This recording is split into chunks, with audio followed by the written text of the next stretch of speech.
Startup में आगे है, जीडीपी में आगे है, और ये जो अभी प्रोजेक्ट हमारे शुरू है इसके माध्यम से हमारी अर्थव्यवस्था और मजबूत हो जाएगी। और निश्चित रूप से अजित पवार जी ने बताया है वो सही बात है, निश्चित रूप से राज्य की आर्थिक परिस्थिति अच्छी हो जाएगी और हमारी लाडली बहनों को भी पैसे मिल जाएंगे। साहेब मराठी मध्ये सेम हाँ साहेब मराठीत बोलते साहेब मराठीमध्ये फक्त हाँ हिंदी वाले गेले साहेब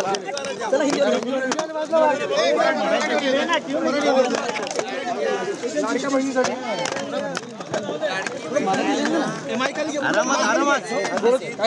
काल सभागृहामध्ये कुठल्याही योजना बंद केलेल्या नाहीत आणि अजितदादांनी सांगितलं राज्याची आर्थिक परिस्थिती सुधारल्यानंतर आम्ही 2100 रुपये वस्तुस्थिती आहे। महाराष्ट्र हे देशात पहिल्या नंबरचं राज्य आहे। आमचा जीडीपी नंबर 1 आहे। स्टार्टअप आहोत, आम्ही FDI मध्ये 1 आहोत। आमच्याकडे 10 लाख कोटीचे इन्फ्रा प्रोजेक्ट आज सुरू आहेत। महाराष्ट्रामध्ये इंडस्ट्री मोठ्या प्रमाणावर येते। महाराष्ट्र इंडस्ट्री फ्रेंडली स्टेट आहे। आमच्याकडे चांगलं पोटेन्शियल आहे, इन्फ्रास्ट्रक्चर आहे।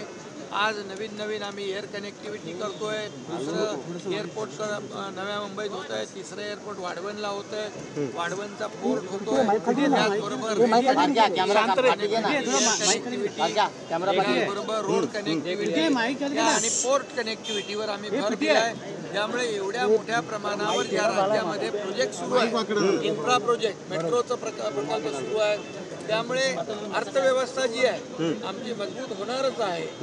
आणि नीती आयोगाच्या म्हणण्याप्रमाणे $1 ट्रिलियन तर पूर्ण राज्याची नाही, $1.5 ट्रिलियन फक्त मुंबई MMR मध्ये पोटेन्शियल आहे। त्यामुळे लाडक्या बहिणींच्या आशीर्वादाने आमचं सरकार पण आलंय, लँडस्लाईड मॅन्डेट पण मिळाले। त्यामुळे आम्ही जे बोललेलो आहे, ज्या घोषणा केलेल्या आहेत या आम्ही टप्प्याटप्प्याने पूर्ण करणार आणि राज्याची अर्थव्यवस्था देखील लवकरच सुधरेल आणि चांगली परिस्थिती निर्माण होईल, मजबूत। आणि लाडक्या बहिणींना देखील जे आम्ही बोललो 2100 रुपये ते देखील मिळणार। सर नागपूर की घटना में बांग्लादेशी